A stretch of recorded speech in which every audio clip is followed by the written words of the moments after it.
Laije ikang thokla matamda lem lei karam hingba ngangani. Hello guys, kuida mayam udaba adi ngasidi Imoinu imagi naduni 2025 ki ana sumblong masa amasung thagatsabani chila da sumana wan tawjare piktak na haitare ko adaki mai Imoinu gi shi idalare sina kuigi imada ahanba katsabadani sina thongdringai sina lare sinji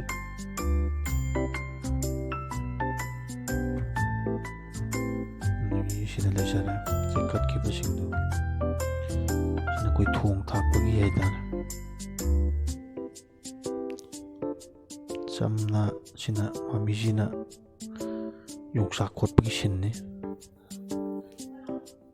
sina aina sum thongbagidi hapsadre mate sina sareng wan tawre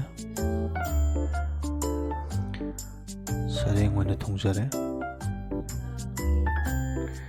aina sum mate namjara banina camera kya de shengamaro ai pan noi damina go la sareng yengwa dum dang law china koi ma daina ku thangalo hai bishinne thangala ni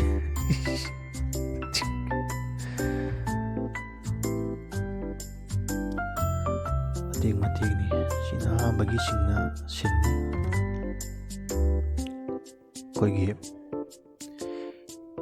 kadiba singsi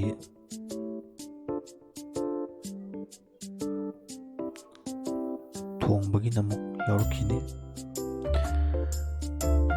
mate ka sung hapsan jarke video si mayik tikya singba yaurama china mamijina maira sukatpagi haitare ibeni Imoinu gi kuchan sina thongbagi mate masin haitare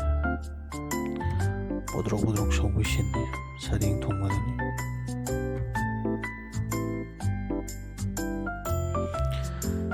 laijare adagi sumaina mate hapsan jawa haitare se mamiji de kut thangalo na adani andaki 2025 ki Imoinu event lakpagi ni